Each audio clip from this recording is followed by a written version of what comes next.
All right, welcome to the lawn discussion. First, I'll give you a little bit of background on what the lawn discussion is. So, made this wonderful drawing here to illustrate. Live in a corner house, and so there's a street that's going this way, a street that's going this way, and so we have this corner lot. It's a big yard, big lawn, and of course, this is the mansion that I'm living in here. That's a good picture of it. So the background to this lawn discussion was during the first time I was teaching early start in the summer. I had to get up and I had to water the lawn, and I noticed that it was 8 o'clock. I started teaching at 9 o'clock, so I had to be down in Turlock at 9 o'clock, and so I didn't have time to cover all this lawn. So I had to pick and choose what I was going to cover. And while I was watering, I was also thinking about my early start summer students and trying to figure out how to explain to them what college is going to be like and how they're going to need to prioritize their life. And so it just kind of hit me while I was watering that I had a set amount of time that I had to water this lawn before I had to leave, and there's no way I was going to be able to cover this whole thing. So I had to kind of look around and choose what I was going to water. There's some brown spots, there were some green spots, and so instead of trying to cover this whole thing, I decided that since I had about half hour, I would just really soak those brown spots to make sure that those greened up, and then I'd kind of let those other areas go. And the reason for that, as I'll touch on here, is this idea of breadth versus depth. This idea basically, when we compare it to watering the lawn, means yeah, I could cover this whole lawn in the half hour probably, but I'm not going to really be able to soak the lawn. I'm not going to really get that deep watering that the lawn needs really to stay green. And so if I were to soak the whole thing, or not soak the whole thing, water the whole thing and cover it all, I could do that, but I wouldn't really be doing anything for the lawn. It needs more irrigation. It needs more water in order to really to green up.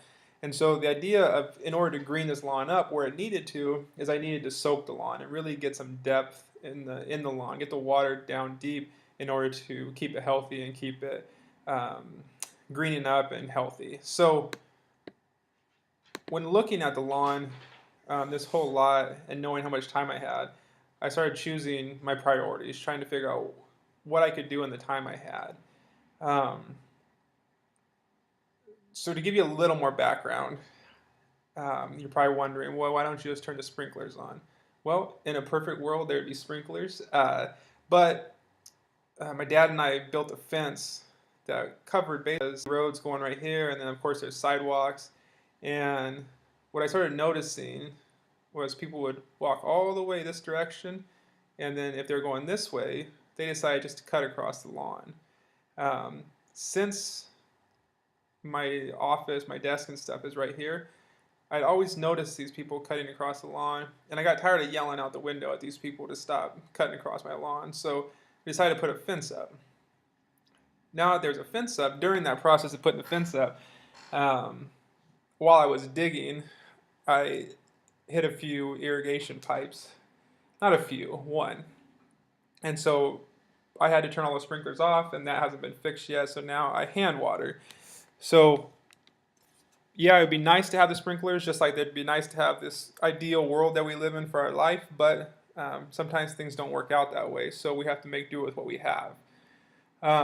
So at this point, during a class session, an in-person class session, what I'd ask students to do is start telling me things in their life as they're in college that are obstacles, or that they're going to have to try to juggle these different things. Like, what are they going to have to prioritize with? And as they're just calling these out, I would put them in here in the lawn.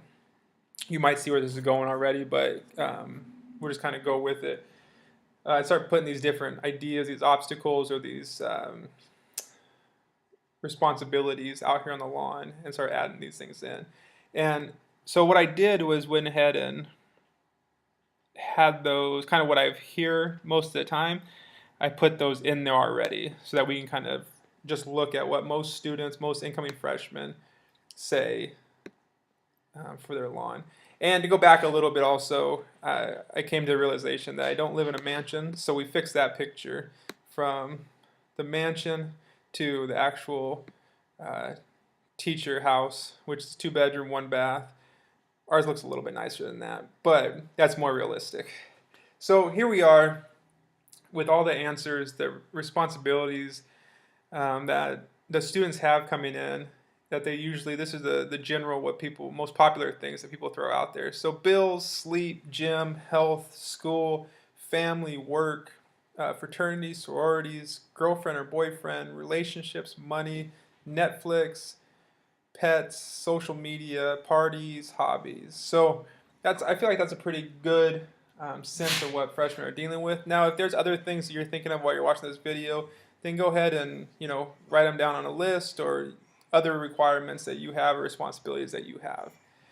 So looking at this and looking at the lawn, it's pretty easy to, or you can quickly realize that you put yourself in this situation, and yes, you could probably do all of these things. Like we talked about, we could probably water this whole lawn, but how well are we going to do all these things? What's the coverage going to be like? Are we going to be able to provide that depth in this lawn where we keep things green, or are we going to have stuff brown, stuff dying on us because we can't provide that depth?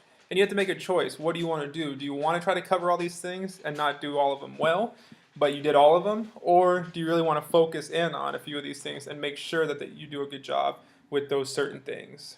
So just take some time. If you want to pause the video, go ahead and pause the video, but take some time and look at those and pick, I don't know, let's say pick 10. Pick 10 of those things, and the other portion of those things will have to go.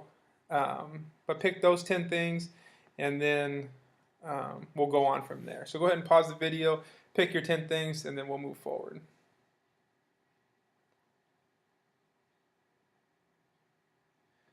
So now that you picked your 10 things, let's move on to the next element in this discussion, which is there's restrictions when we're watering too. So I don't know if you're in Turlock or if you're in Modesto or whatever city you're in, but because of the drought in California, there's quite a few restrictions on our watering. So for me, at my house, it's an odd number house. So down here, you can see I put the restrictions in here. That means I can only water on Wednesday and Sunday, and time-wise, it's only before 9 a.m. and after 7 p.m. So now that we have those restrictions, we have our 10 that we picked that we're going to water. What I'd like to do is go ahead and take out Sunday. So if we take out Sunday, we have to narrow down our 10, right? We can't, now we missed a day, so Sunday's gone now. So what I'm going to ask you to do, and you can pause the video if you'd like again and kind of take your time, and I'll just keep on going here, is narrow down to 6. You have to get rid of 4 more of those things. Now you have less time, 1 less day, and so you're going to need to pick 6 of those things to water that you want to really water with some depth and you want to keep thriving, and you're going to have to let go of 4 of those things. So go ahead and pause it and take care of that. Okay, now that you've picked your 6, now we're gonna fast forward another year and say that the drought's still continuing on and we're in a tough spot. So not only did Sunday get taken away, but now we're 1 year ahead. So now they're going to take away my 7 p.m. So now I can't water after 7. So now all we can do is water on Wednesday before 9 a.m. So now what I'm going to ask you to do is take your list of 6 and decide on 4 of those that you'd like to water. So go ahead and pause if you'd like, take some time. What are the 4 things that you really want to give depth to, you want to saturate in order to keep green, and what things are you okay with letting go brown?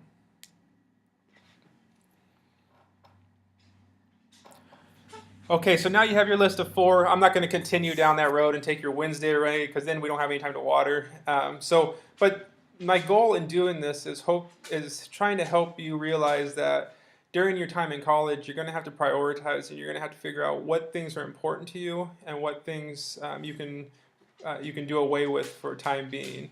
Now that doesn't mean that all 4 years or 6 years that you're in college, you're going to have to only have 4 things you can water or only 6 things or whatever the case is.